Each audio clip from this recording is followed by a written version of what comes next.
비록 우리가 함께 모여 예배하지 못하지만 각 가정에서 또 위치한 곳에서 예배 드리실 때 이 현장에 나와서, 우리 예배당에 나와서 예배 드리는 그 자세와 태도, 못지않은 그 자세와 태도로 임해 주시기를 바랍니다. 사도신경 하실 때 하셔야 되고요, 찬양하실 때 같이 찬양하셔야 되고, 기도하실 때 아멘 하시면서 기도하셔야 되고, 말씀 받을 때도 아멘으로 받으셔야 되고, 그리고 일어나 찬양할 때에도 일어나서 찬양해 주시기를 바랍니다. 구경꾼이 되어서는 안 되고 예배를 드리는 예배자가 되어야죠. 어디에 있든지 하나님 임재하시는 곳에서 최고의 예배를 올려드릴 수 있는 저와 여러분 되기를 바랍니다. 우리 좌우에 계신 분들과 인사하겠습니다. 주 안에서 사랑하고 축복합니다. 우리 오늘 우리 배 집사님이 1부, 2부, 3부 연속 3번 예배를 드리고 특성으로 이렇게 섬겨주고 계신데 잘하시죠?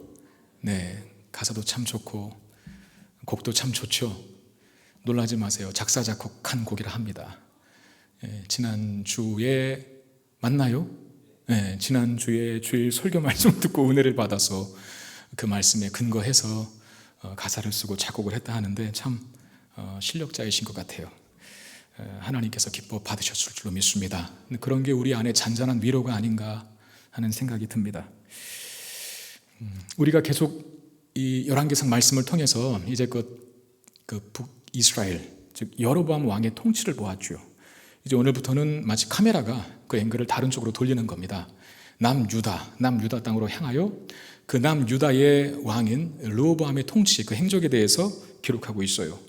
여러분, 르호보암은 다시 우리 되짚어보기를 원합니다. 솔로몬의 아들입니다. 그러니까 이스라엘의 4번째 왕이에요. 정통성을 띤 남유다의 왕 르호보암. 근데 그가 젊은 신하들의 말씀을 따라서, 그런 조언을 따라서 북쪽의 이스라엘을 철권 통치하려다가 그 아버지 선왕인 그 솔로몬의 그 치세 때 북왕조 이스라엘 사람들이, 북쪽의 이스라엘 사람들이 많은 어떤 피해의식을 가졌지 않습니까? 그러면 좀 달래주고 또 배려해주고 이해해주는 것이 순리일 텐데 더 강력하게 통치하겠다라고 선을 하죠. 그래서 북쪽의 10개의 지파를 다 잃어버립니다.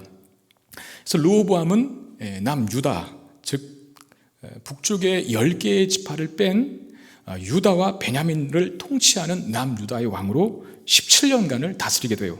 21절 말씀, 오늘 본문의 첫 구절인데 오늘 본문 중에 가장 중요한 구절이라고 할 수 있습니다. 여러분 한번 잘 유심히 보시길 바랍니다. 21절, 솔로몬의 아들 르호보암은 유다의 왕이 되었으니 르호보암이 왕에 오를 때에 나이가 41세라. 여호와께서 자기 이름을 두시려고 이스라엘 모든 지파 가운데서 택하신 성읍 예루살렘에서 17년 동안 다스리니라. 그의 어머니의 이름은 나아마요 암몬 사람이더라 그랬어요. 자, 르호보암의 통치한 곳, 그 영역을 예루살렘이라고 합니다. 예루살렘에서 그가 17년 동안 통치했다라는 것을 밝히죠. 그러면서 예루살렘이라고만 그 명칭만 거론하지 않고 비교적 좀 장황한 설명을 그 앞에 마치 수식어구처럼 덧붙이는데 뭡니까? 하나님께서 자기 이름을 두시려고 택하신 성읍이라 그래요. 그 예루살렘에서 통치한 왕이 바로 르호보암입니다. 예루살렘 성을 그냥 예루살렘 그 한마디로 끝나지 아니하고 한 단어로 끝내지 아니하고 자기 이름을 두신 곳, 특별히 구별된 성읍이라, 하나님께서 택하신 곳이라 라고 하는 그런 설명을 덧붙인 이유는 그 예루살렘을 통치하고 다스리는 르호보암의 통치의 성격이 어떠해야 하는지를 가르쳐주는 겁니다. 그러니까 예루살렘, 즉 하나님의 이름과 영광이 임한 그곳, 그 땅을 통치하는 왕은 열방과는 다르게 하나님의 이름이 드러나는, 하나님의 영광이 높아지는 통치를 해야 한다는 것을 암시합니다. 여러분, 저는 우리 김포 성문교회 담임 목사입니다. 김포 성문교회가 김포 더 깊게 들어가서는 풍무동이라고 하는 지역에 있죠.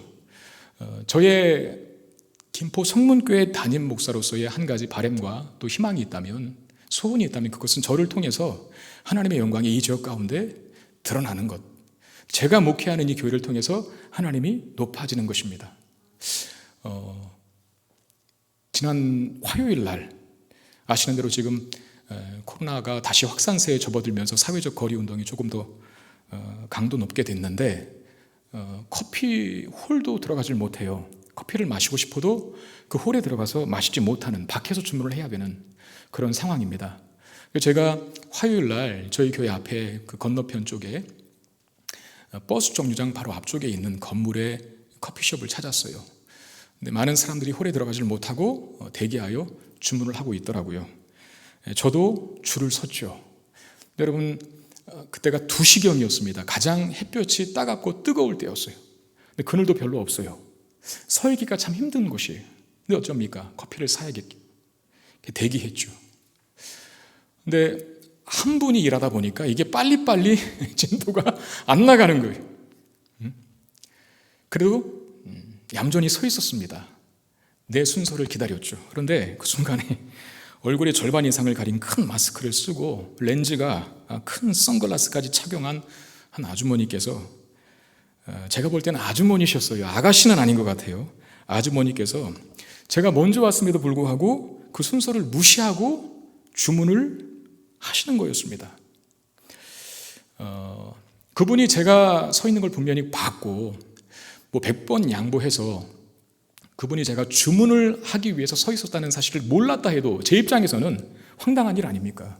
그리고 살짝 바보가 되는 그런 느낌들도 받았습니다. 그때 여러분, 제가 어떻게 했을까요? 한번 상상을 해보십시오. 저기요, 여기 줄 서셔야 되거든요. 순서를 어기시면 안 되죠. 그렇게 말하고 싶었지만 그분이 혹시 김포 성문교회 담임 목사님 아니세요? 안녕하세요.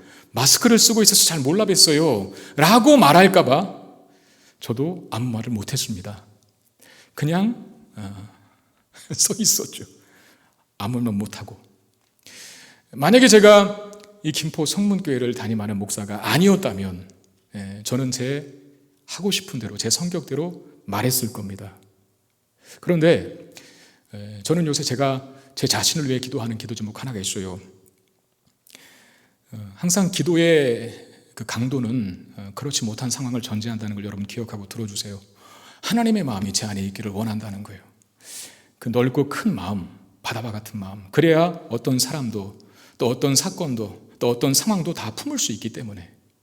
좁으면 돌 하나 떠들어도 크게 요동치지 않습니까? 그러나 넓으면 아무리 큰 것이 떨어져도 미동하지 않죠. 그 마음이 있기를 원하는 기도를 드리고 있는 이 시점에서 그 커피 사겠다는 주문 순서 하나 내가 새치게 당했다고 해서 참지 못한다면 어찌 하나님의 영광이 드러나는 사람으로 역할을 감당할 수 있겠습니까?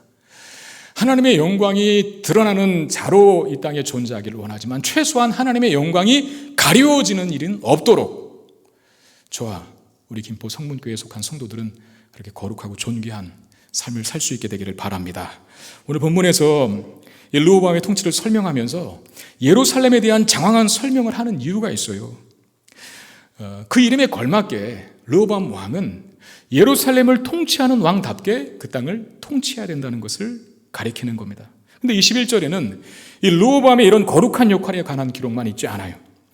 마치 일부러 대조하고 있는 것처럼 정반대의 의미를 가진 내용도 기록하고 있는데 그게 뭔지 여러분 21절 하반절 한번 보시길 바랍니다. 그의 어머니의 이름은 나아마요 암몬 사람이라 그래요.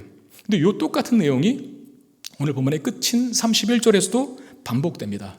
중요하다는 것이죠. 어쩌면 오늘 본문을 해석하는 굉장히 중요한 열쇠가 될 수 있다는 거예요. 여러분, 르호보암의 아버지는 솔로몬이라 그랬습니다. 열왕기상 11장에 보면 솔로몬이 수많은 이방 여인들을 아내로 삼았다라고 하는 기록이 있는데 후궁이 700이고 첩이 300, 도합 1000명의 아내를 두었습니다. 물론 정략적인 목적에서의 결혼이긴 합니다만 문제는 그 이방 여인들이 솔로몬의 아내로 올 때에 가지고 온 우상들을 이 솔로몬도 섬기게 되었다는 데 있습니다. 열왕기상 11장 4절 5절 말씀 보시면 솔로몬의 나이가 많을 때에 그의 여인들이 그의 마음을 돌려 다른 신들을 따르게 하였으므로 왕의 마음이 그의 아버지 다윗의 마음과 같지 아니하여 그의 하나님 여호와 앞에 온전하지 못하였으니 이는 시돈 사람의 여신 아스타롯을 따르고 암몬 사람의 가증한 밀곰을 따름이라 그랬어요. 자, 마지막에 암몬 사람의 가증한 밀곰을 따름이라. 그 솔로몬의 아내의 한 사람이고 오늘 본문을 등장하는 남유다를 통치하는 르호보암의 어머니인 사람 누굽니까? 암몬 사람 나아마. 근데 그 암몬 여인이 뭘 가져왔어요? 암몬 족속을 대표하는 민족신인 밀곰을 가지고 들어옵니다. 성경에 몰록 또는 몰렉이라고도 표기되죠. 이 우상을 숭배하는 대표적 특징은 인신제사입니다. 그러니까 사람을 제물로 바쳐요. 놀랍게도 솔로몬은 이방신들을 위한 이 예배 초소를 지어주는데 이 암몬 신에게도, 즉 밀곰에게도 그렇게 한다는 거예요. 11장 7절에 모압에 가증한 그모스를 위하여 예루살렘 앞 산에 산당을 지었고 또 암몬 자손에 가증한 몰록을 위하여 그와 같이 하였다라고 되어 있어요. 여러분, 이방 여인이라고 해서 무조건 나쁜 건 아닙니다. 성경에 보면 이방 여인들을 통해서 구속의 역사를 이어가시고 하나님을 섬기도록 만드는 장면도 상당수 기록이 되어 있습니다. 대표적으로 모세의 아내 십보라가 먼저 죽고 후처를 구하게 되는데, 후처를 아내로 드리게 되는데 구스 여인이라고 되어 있어요. 에티오피아 사람이라는 겁니다. 이방 여인이죠. 출애굽의 지도자인 모세의 아내가 되어서 그를 내주하는 역할을 하는 자로 서게 됩니다. 그리고 이스라엘 백성들이 가나안 땅을 정복할 때 정탐꾼을 보내게 되는데 그 정탐꾼을 도운 사람은 가나안 원주민이었던 기색 라합이라고 하는 여인이었어요. 그러니까 이방 여인들이라고 해서 다 나쁜 것이 아니라는 겁니다. 이방 여인들을 통해서도 하나님의 영광이 드러나고 그들이 하나님을 섬겼다는 기록이 많습니다. 그런데 오늘 본문에 등장하는 이 암몬 여인 나아만은 하나님을 섬긴 것으로 보이지 않아요. 결국 솔로몬이 타락하지 않습니까? 그리고 우상의 신전까지 지어주지 않습니까? 그러므로 솔로몬이 이방 여인들을 회심시킨 것이 아니라 이방 여인들이 가지고 온 우상을 통해서 솔로몬이 역으로 미혹을 당한 것, 우상 숭배에 빠지게 됩니다. 그러니까 이 르호보암의 통치를 시작으로 하는 이 21절에 이 두 가지 상반된 내용이 기록되어 있다는 것을 주목하십시오. 예루살렘에서의 통치라고 기록이 되어 있고 암몬 여인 나아마라고 하는 사람이 등장합니다.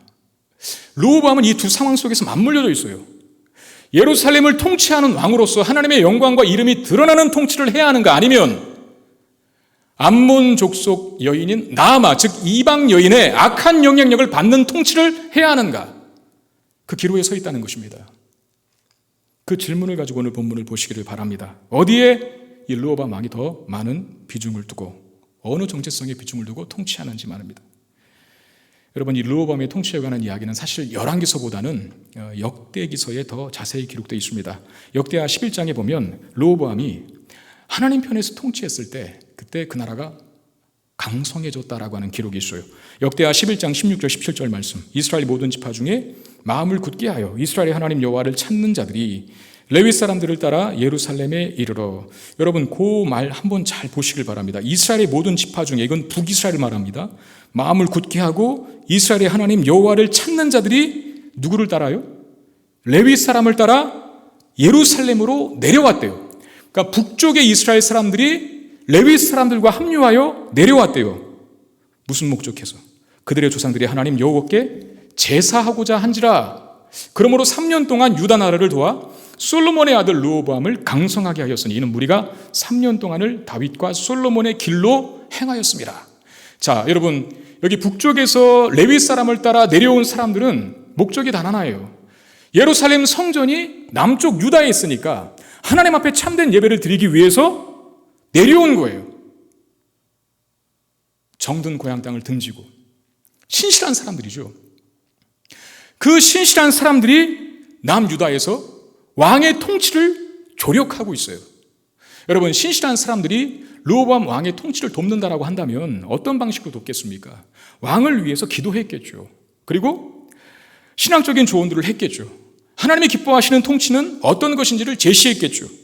그 결과 르호보암이 남유다의 네 번째 왕으로 했을 때 집권 초반기인 3년 동안은 하나님 말씀을 따라서, 즉 다윗의 길로 행함으로 말미암아 그 나라가 강성해졌다는 거예요.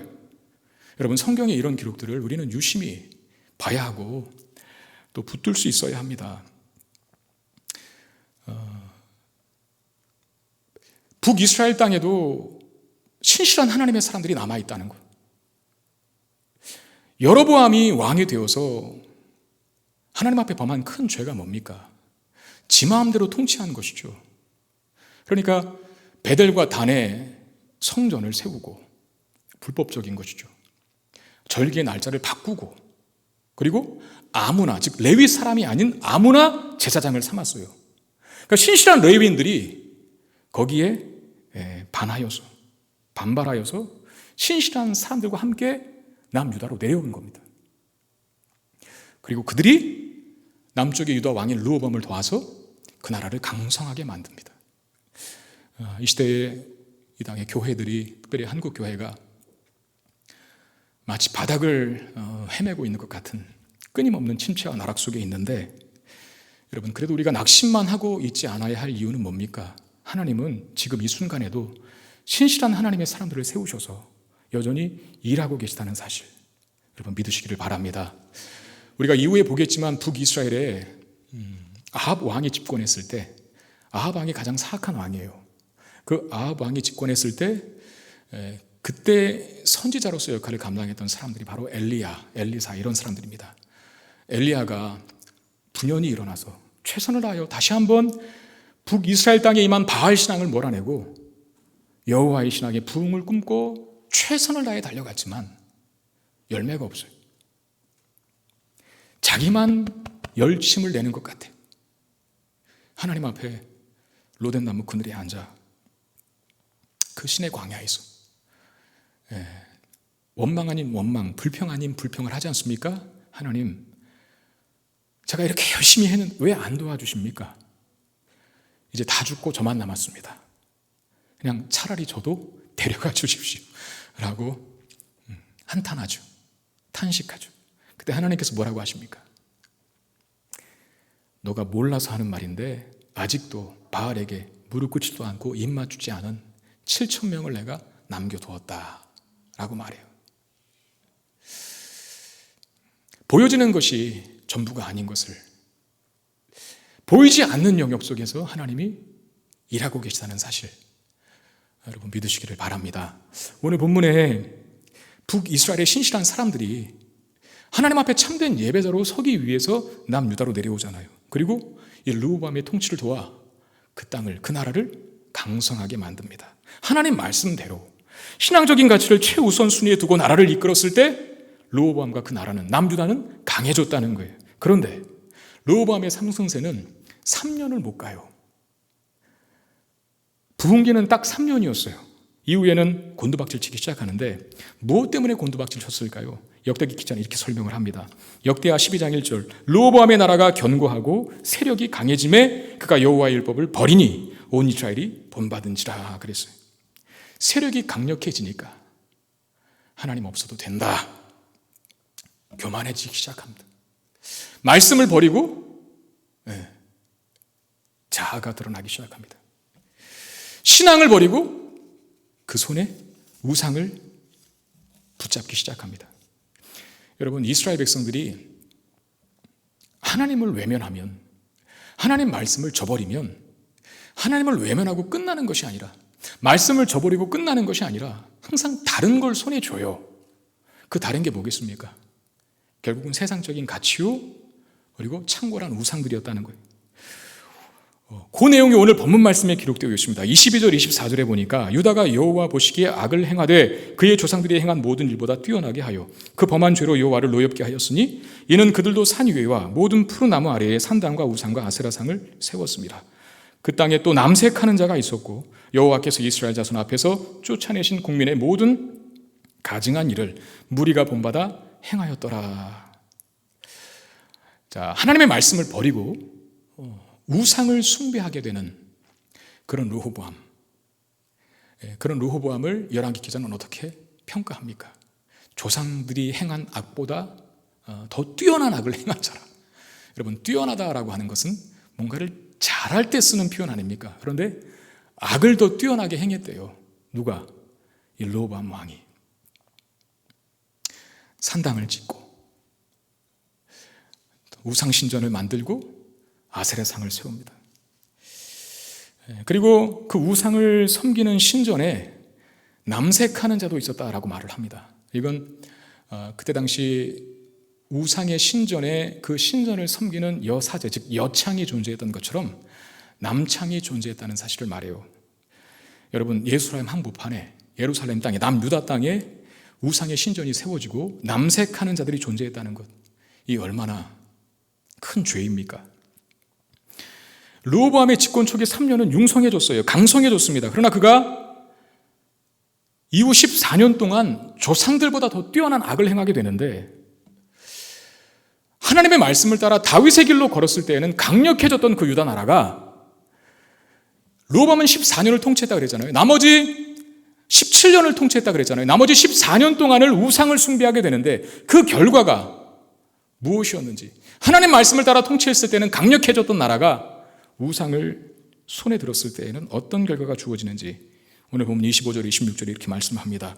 르호보암 왕 제5년에 애굽의 왕 시삭이 올라와서 예루살렘을 치고 여호와의 성전의 보물과 왕궁의 보물을 모두 빼앗고 또 솔로몬이 만든 금방패를 다 빼앗은지라 라고 되어 있습니다. 자, 누가 쳐들어왔다 합니까? 애굽 왕 시삭이 쳐들어왔습니다. 르호보암이 집권한 다음에 3년 동안은 강력해졌던 나라가 르호보암이 하나님을 버리고, 즉 율법을 버리고 우상을 손에 짚자 약해지기 시작하는 거예요. 여러분, 결국 어미의 품을 떠난 짐승은, 새끼 짐승은 맹수에게 잡아먹히게 되어 있습니다. 이스라엘은 하나님 없이는 절대 강해지지 않아요. 르호보암이 집권 초반 3년 동안 나라를 강성하게 만든 이유는 그가 타고난 리더십과 행정력과 어떤 외교력으로 인해요 그 나라를 발전시킬 것이 절대 아닙니다. 이유는 단 하나예요. 그가 하나님 말씀을 붙들었기 때문에, 즉 하나님이 함께 하시는 나라였기 때문에 그 나라가 강해졌어요. 근데 지금 하나님을 버립니다. 율법을 버립니다. 당연히 약한 민족으로 출발한 이스라엘은 애굽의 노예로 출발했잖아요. 결국 하나님이 없으니 약해집니다. 약해진 그 나라에 강대국이 침략합니다. 애굽 왕 시삭이 침략을 한 것입니다. 성전의 왕궁과 성전과 왕궁의 보물들을, 기물들을 다 빼앗아가죠. 역대기 기자가 이 사태의 원인을, 그 심층의 이유를 이렇게 밝히고 있는데, 역대하 12장 2절에 그들이 여호와께 범죄하였으므로 르호보암 왕 제5년에 애굽 왕 시삭이 예루살렘을 치러 올라왔다. 여러분, 이 사건이 일반 역사가에게도 기술되어 있지 않겠어요? 일반 역사책에도? 왜? 역사적인 사건이니까. 애굽 왕 시삭이 르호보암이 통치하는 이스라엘을 침공했다라고 하는 기록이 분명히 있을 겁니다. 그리고 그들은 그렇게 해석하겠죠. 남유다가 급격히 약해졌고 약해진 틈을 타서 강대국이었던 애굽이 쳐들어온 것이라. 국제정세나 힘의 논리, 약육강식의 원리에 따라서 이 사태를 분석할 것입니다. 그러나 성경은 그 심층의 이유를 밝히고 있어요. 단지 이스라엘이 약해져서가 아니라 단지 강대국이 약한 이스라엘을 쳐들어온 것으로 끝냈다라고 말하지 않고 하나님의 관점으로, 즉 신학적인 관점으로 논평을 해요. 뭡니까? 그들이 여호와께 범죄하였기 때문이라. 여호와께 범죄하였기 때문에 애굽 왕 시삭의 침공을 받았다라고 이야기하는 겁니다. 여러분, 우리는 코로나가 속히 해결되기를 기도합니다. 근데 우리가 한 가지 더 기억해야 할 것은 이 이후에 저는 믿습니다. 코로나가 종식될 날이 오게 된다는 사실. 물론 그 날이 언제일지는 모르겠지만 반드시 종식될 거예요. 우리의 풍성한 일상을 회복할 날이 오게 될 거예요.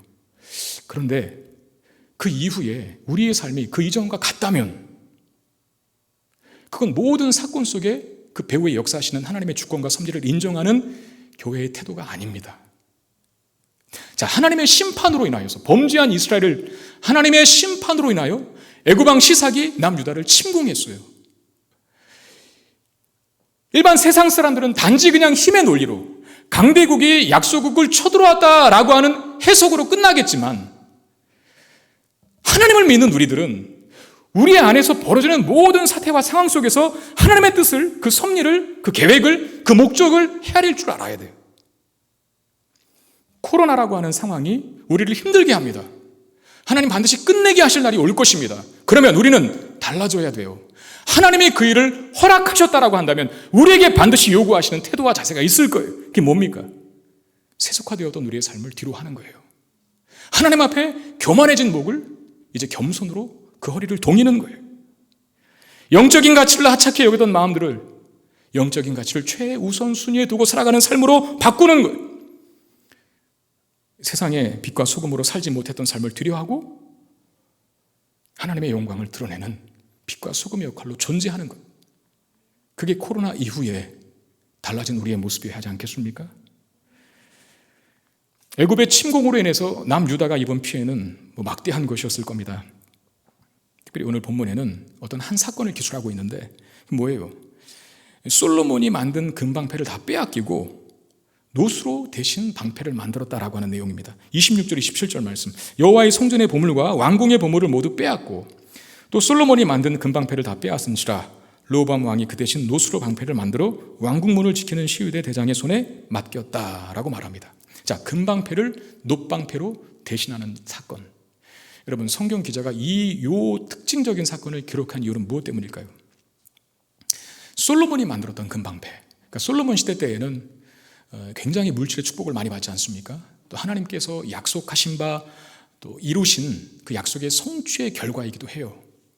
부요한 나라, 부강한 나라 만들어 주겠다라고 했던 하나님의 약속.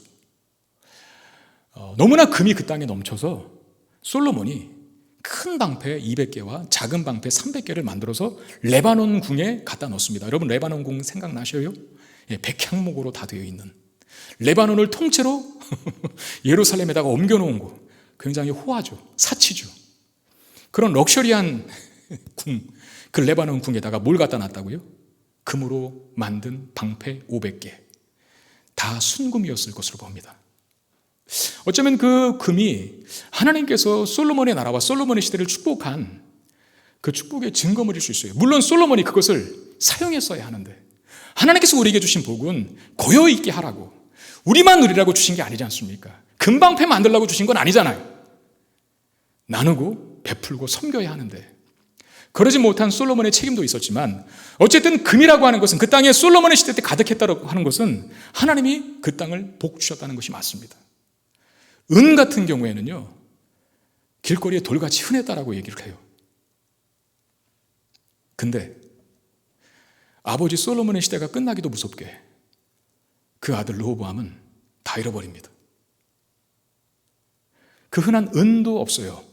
그래서 뭘로 방패를 대신했다고요? 노수로 대신합니다. 아버지 솔로몬의 시대 때 강성했던 그 나라가, 풍요했던 나라가 불과 5년 만에 극빈한 나라로 전락합니다.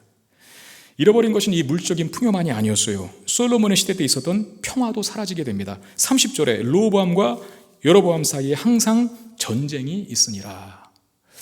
여러분, 솔로몬에게 그 이름대로 하나님께서 평화의 시대를 구가하게 하십니다. 솔로몬이라고 하는 말은 샬롬이라는 것 같아요. 이 샬롬의 첫 번째 소극적인 특징은 전쟁이 없는 상태거든요. 근데 지금 전쟁이 있었다라고 말을 해요. 샬롬이 깨진 것이죠. 더 비극적인 것은 뭡니까?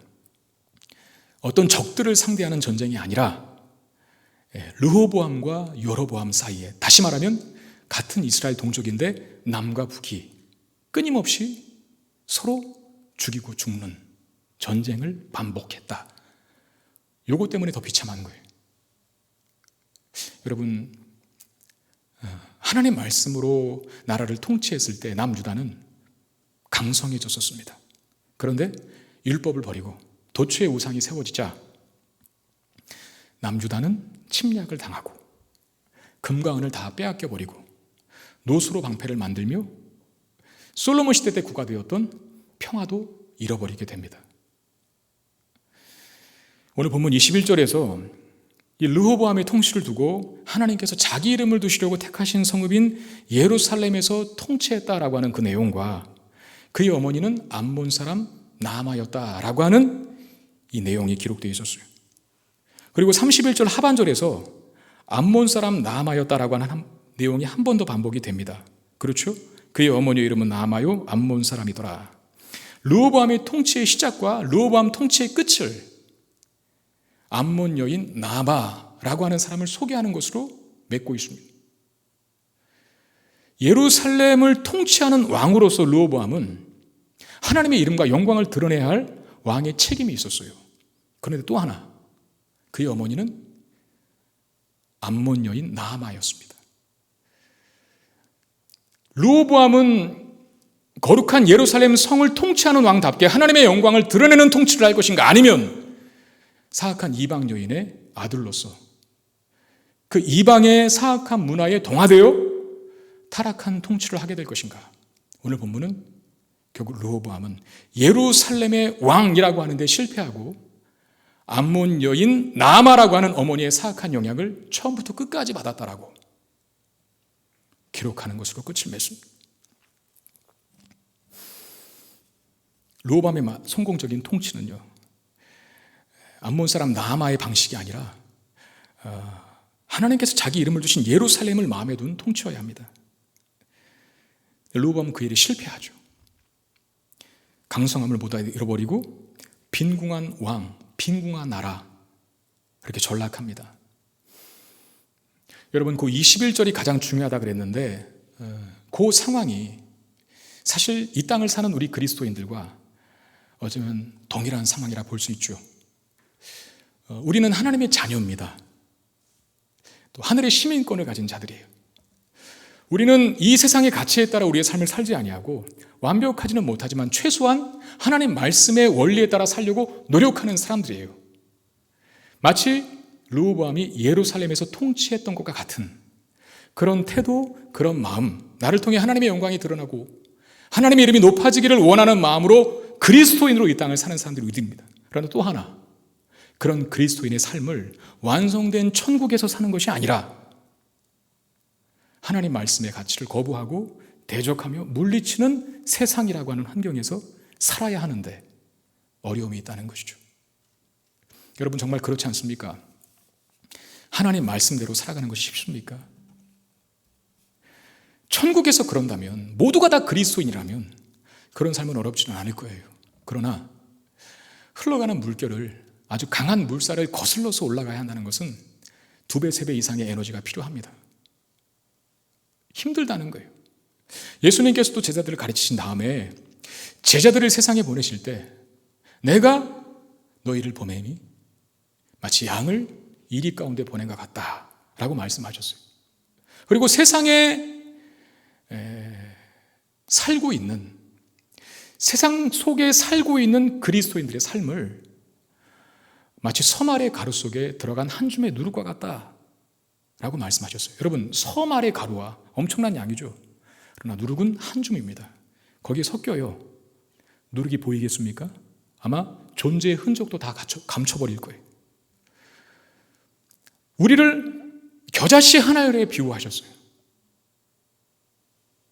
정말 너무나 작은, 너무나 미미한 이 세상을 살아가는 그리스도인들의 위치와 실제적인 존재감이 그거밖에 안 된다라고 이야기하십니다.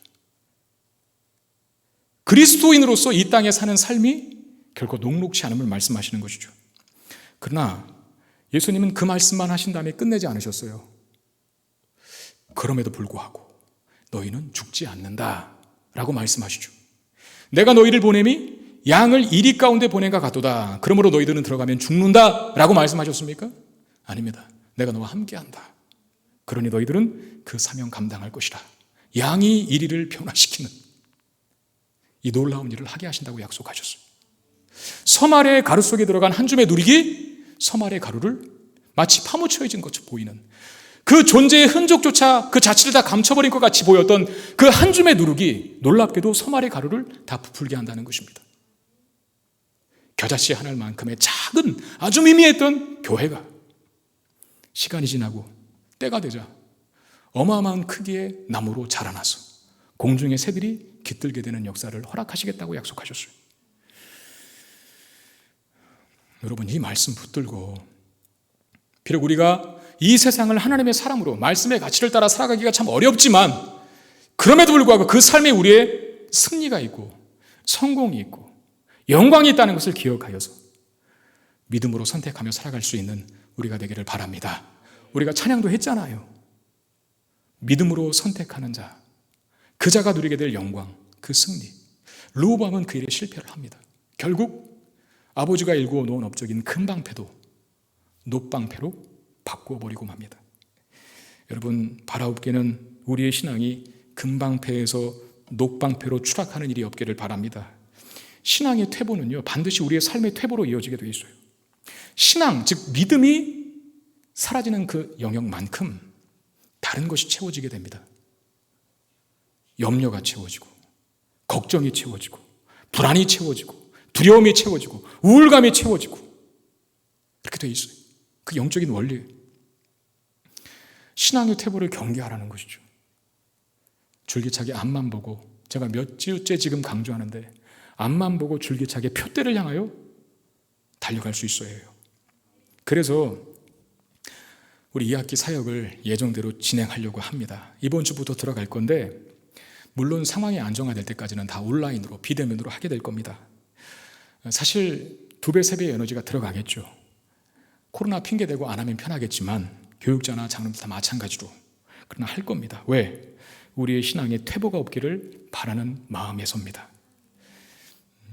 오늘까지 지원이 가능한 걸로 알고 있는데 아직 망설이고 계신 분이 있다면 꼭 신청하셔서 이 2학기에도 풍성한 그런 삶의 회복과 우리의 영혼의 회복이 있게 되기를 바랍니다.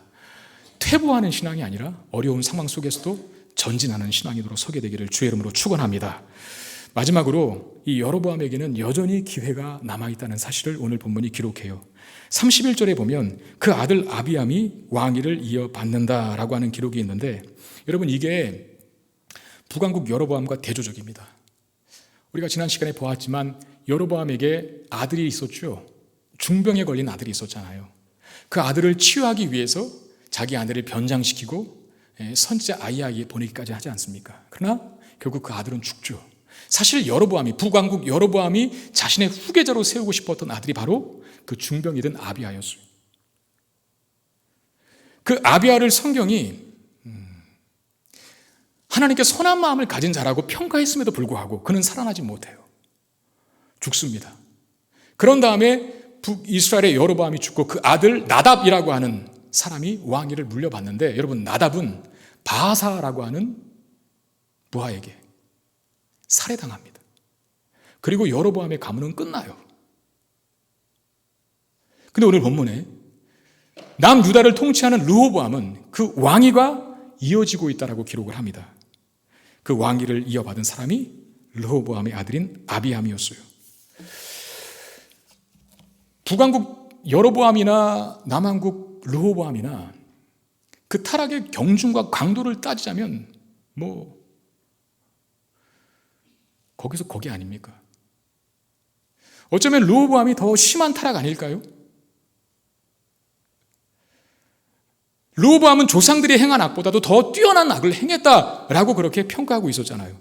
그럼에도 불구하고 하나님이 마치 큰 차별을 하고 있는 것처럼, 특혜를 이 남유다 왕 르호보암에게 베풀고 있는 것처럼 보이는 이유, 그렇게 하시는 이유는 무엇 때문입니까?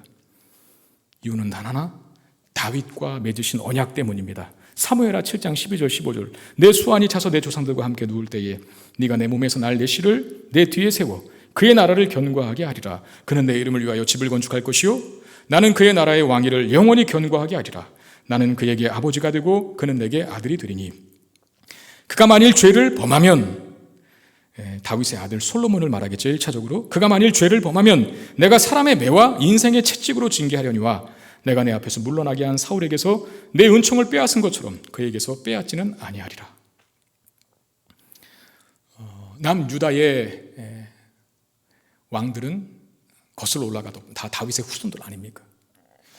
다윗의 아들인 솔로몬이 범죄했을 때 마치 사울에게서 은총을 앗아간 것처럼, 거둬간 것처럼 내가 은총을 거둬가지는 않겠다. 대신 사람 막대기와 인생 책찍으로 그를 징계하겠다 그러셨어요. 여러분, 징계라고 하는 것은 뭡니까? 부모가 자녀에게 하는 것이 징계입니다. 어느 부모도 자녀를 포기하기 위해서, 죽게 하기 위해서, 망하게 하기 위해서 징계하는 부모는 없습니다. 자녀를 바른 길로 돌아오도록 하기 위해서 징계합니다. 하나님이 남유다의 애구방 시삭을 보내셨어요. 그건 파멸과 멸망이 아닙니다. 징계입니다. 왜? 포기하지 않을 것이니까. 잘못된 길로 가고 있다면 내가 사람 막대기와 인생 책찍을 사용하서라도 바른 길로 돌이키게 하고야 말겠다라고 하는 하나님의 포기하지 않으시는 의지십니다. 그 왕조를 그래서 이어가고 있는 거예요. 여러분, 우리에게 르호보암과 같은 실패가 있습니까?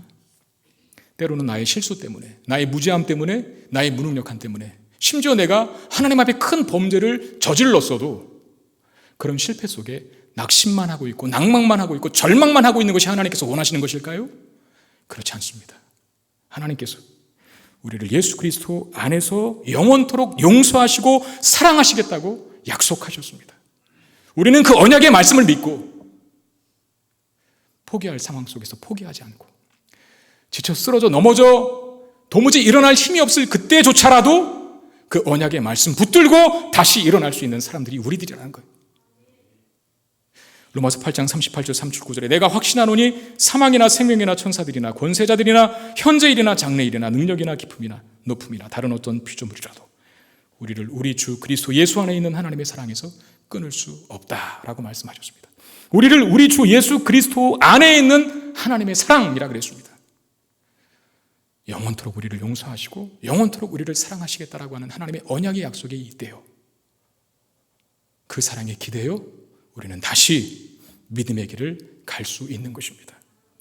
여러분, 이번 내일부터 시작되는 한 주간의 특별 새벽 기도회가 우리 안에 영적 전환점이 되는 기회가 되기를 바랍니다. 잃어버린 금방패를 다시 찾는 그런 전환점이 되기를 기도합니다. 제가 지난 목요일에 새벽에 새벽 기도를 왔다가 목양실에 먼저 드리고 한 4시 55분 정도 됐어요. 엘리베이터를 타고 2층으로 내려오려고 했는데 엘리베이터가 문이 닫혔습니다. 그 안에. 그리고 제가 버튼을 누르려고 하는 순간에 엘리베이터가 나가버렸습니다.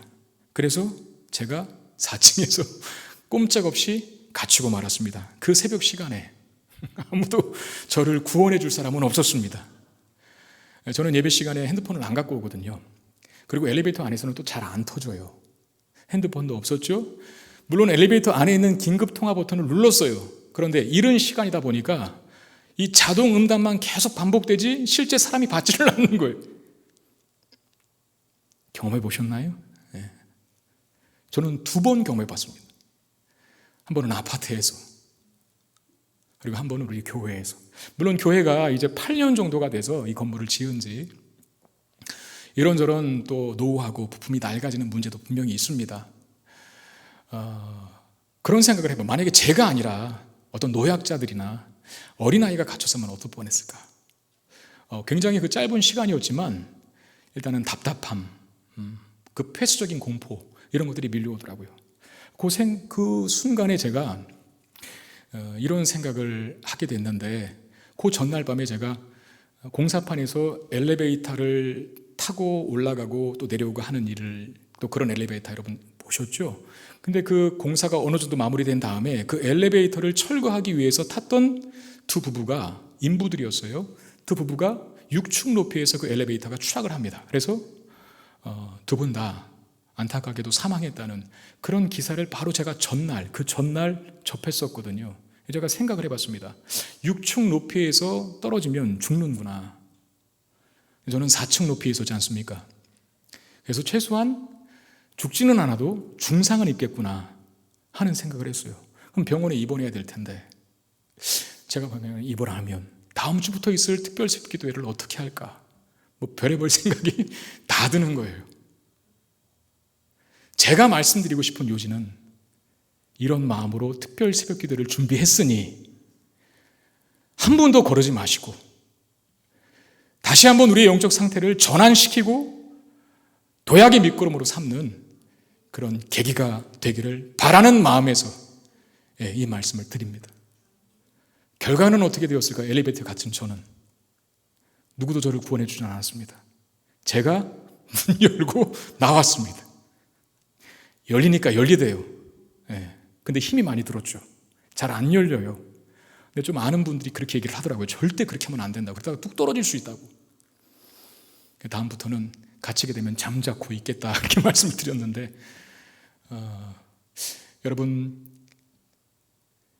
온라인이기 때문에 특별 새벽 기도회가 물론 우리가 현장에서 드리는 것처럼 그렇게 집중하여 드리기 어려운 실정에 놓인 것 저도 잘 압니다. 해보니까 저도 잘 안 되더라고요. 그러나 언제까지 우리가 상황 탓, 환경 탓만 하고 있을 수는 없지 않습니까? 우리에게 주어진 위치와 또 그 현실 속에서 최선을 다해서 예배할 수 있게 되기를 바랍니다. 이제는 온라인에도 익숙해질 때가 돼야 돼요. 부정적인 차원에서 익숙해지라는 말이 아닙니다. 온라인 하다가 게을러지고 대충 예배드리고 때우고 설교만 듣고 뚝 끊고 예배자가 아니라 구경꾼으로 전락하라고 그런 식으로서의 적응을 말하는 게 아니에요. 코로나 이후에도 이거 편하니까 난 이대로 하겠습니다 라고 하는 차원에서 적응하라고 말씀드리는 게 아니라 이제는 온라인에게도 익숙해질 시점이 되었다라고 말씀드리는 이유는 긍정적인 차원에서의 익숙함입니다. 이거밖에 방법이 없다면 이거라도 하나님께서 주신 은혜의 선물인 것을 알고 최대한 잘 이용해서 현장에서 드리는 것처럼 우리가 대면하여 예배하고 기도해 하는 것처럼 최선을 다해서 그 시간에 임하는 적응과 익숙함, 그렇게 되기를 바라요. 엘리베이터에 갇힌 그 사고를 접하면서 제가 무슨 지시를 내렸겠습니까? 관리 집사님에게 이렇게 말씀드렸죠. 안전에 관한 부분에 대해서 더 많이 신경 쓰시고 한 번, 두 번 점검 말고 세 번, 네 번 점검하시고 하시라 라고 그렇게 부탁을 드렸어요. 우리에게 이 코로나 상황이 그런 계기가 되기를 바랍니다. 우리의 신앙이 얼마나 형편없었는지를 확인하는, 이 코로나 하나에도 이렇게 심각하게 무너질 수밖에 없는 연약한 신앙을 가진 자들이 바로 우리들이었구나 라는 사실을 확인하고 이제 다시 무장되어서 코로나가 아니라 그 이상의 것이 와도 전혀 흔들리지 않는 강인한 믿음으로 세워지게 되기를 바랍니다. 말씀 맺겠습니다. 하나님을 찾고 구함으로 빼앗긴 금방패를 되찾을 뿐만 아니라 이제는 하나님을 방패로 삼는 저와 여러분들이 되어서 우리 인생에 찾아오는 수많은 고통과 어려움과 공격과 환난도 능히 이기며 견뎌낼 수 있는 저와 여러분들이 되시기를 주의 이름으로 축원드립니다. 기도하겠습니다.